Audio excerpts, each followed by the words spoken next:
యేసుక్రీస్తు నామంలో యొక్క మొయ్యేరు గ్రామ ప్రజలకి శుభాది వందనాలు తెలియజేస్తున్నామండి. యేసుక్రీస్తు మరి అందరికీ దేవుడై ఉన్నాడు. ఆయన సృష్టికర్త. దేవుని యొక్క గ్రంథంలో ఇలా రాయబడి ఉందండి, యెహోవా అందరికీ ఉపకారి, ఆయన ఉత్తముడు అని రుచి చూసి తెలుసుకోమని దేవుని వాక్యము సెలవిస్తుందండి. కనుక యెహోవా అందరికీ ఉపకారం అండి. దేవుడు అందరికీ ఉపకారం చేసే దేవుడు.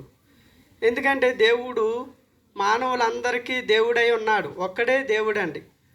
కాబట్టి ఆయన రుచి చూసి తెలుసుకోమంటున్నాడు. కనుక దేవుడిచ్చిన పళ్ళే కానివ్వండి, మన ఆహార పదార్థములే కానివ్వండి, మరి కొన్ని తినకుండా చూసే ఎన్నో ఉంటాయండి. వాటిని తిన్నవారు చెప్తేనే కానీ వాటి రుచి ఏంటో తెలీదు. అలాగే దేవుడు గురించి ఇది ఒక మతమని, లేదంటే మనకు కాని దేవుడని మనుషులు ఒక అభిప్రాయంలో ఉంటుంది. కాబట్టి దేవుడు అందరికీ ప్రభువై ఉన్నాడండి. అందరికీ దేవుడై ఉన్నాడు. కనుక అందరికీ ఉపకారి అయి ఉన్నాడు. కనుక ఇదేదో మతము కాదు, కనుక ఇదేదో మరి మనకు కాని దేవుడు కాదు అనుకోవద్దండి. ఇది అందరికీ సృష్టికర్త అయిన దేవుడై ఉన్నాడండి. ఆయనే మార్గము, ఆయనే సత్యము. కనుక దేవుణ్ణి రుచి చూసి తెలుసుకోండి. యెహోవా అందరికీ ఉపకారి. యేసుక్రీస్తు ఈ లోకానికి వచ్చినప్పుడు అందరికీ ఉపకారం చేశాడండి. పక్షవాయు గలవాన్ని పరుపు మీద మోసుకొచ్చారండి. మోసుకొచ్చి ప్రభువా మరి ఈయన బాగు చేయంటే యేసుప్రభు ఏమన్నారంటే, నీ పరుపును ఎత్తుకొని నువ్వు లేచి వెళ్ళుము అన్నారండి. దేవుడు ఒక మాట సెలవిగా పరుపు మీద మోసుకొచ్చిన మరి వ్యక్తి లేచి నిలబడి ఆ పరుపును ఎత్తుకుని నడిచి వెళ్ళిపోయాడండి. ఎంత గొప్ప దేవుడు అండి ఈయన. ఉపకారండి. యేసుక్రీస్తు అందరికీ ఉపకారం చేసే దేవుడండి. కనుక నువ్వు ఎలాంటి వ్యాధి అయినా, ఎలాంటి సమస్య అయినా, ఏదైనా దేవుడు సహాయం చేసే దేవుడు అండి. గుడ్డివారికి చూపునిచ్చాడు, కుంటివారిని నడిపించాడు, మోగవారికి మాటనిచ్చాడు, దెయ్యం పట్టిన వారిని విడిపించాడండి. అనేక మంది వ్యాధులతో బాధలతో మరి ఎన్ని వైద్యాలు ఎన్ని మందులు వాడినా తగ్గలేని ఒక వ్యాధులను దేవుడు బాగు చేశాడండి.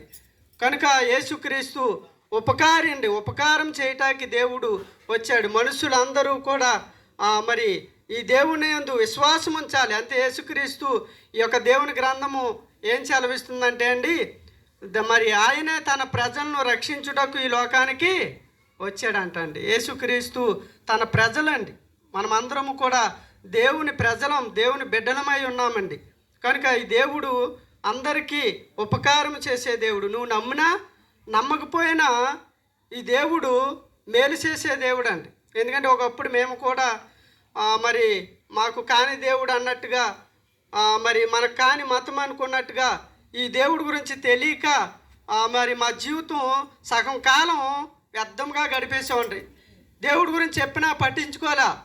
తర్వాత మాకు వచ్చిన కష్టాలు, బాధలు, ఇబ్బందులు ఆయన వద్దకు నడిపించినప్పుడు, దేవుడు మేలు చేసినప్పుడు, ఆయన్ని రుచి చూసినప్పుడు ఈరోజు మరి మీకు ఆయన గురించి చెప్పకుండా ఉండలేక దేవుడు మమ్మల్ని మీ మధ్యకు నడిపించాడండి. కనుక మేము పొందిన ఆనందం, మేము పొందిన రక్షణ, మేము పొందిన మేలు మీరు కూడా పొందుకోవాలని, ఈ దేవుని యందు ఆశీర్వాదము, దీవులు స్వస్థలు పొందాలని ఈయన దేవుడు సృష్టికర్త అయిన మీకు ప్రకటించడానికి దేవుడు మమ్మల్ని మీ మధ్యకు నడిపించాడు. కనుక ఈయన యందు విశ్వాసం ఉంచండి.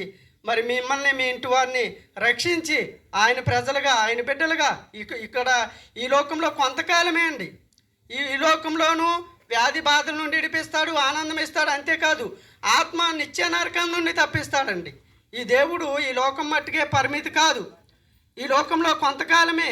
కానీ ఈ లోకం అయిపోయాక మనిషికి మరణం లేదు, ఆత్మకు మరణం లేదండి. మనకి శరీరానికే మరణం, శరీరానికే బాధలు, శరీరానికే కష్టాలు.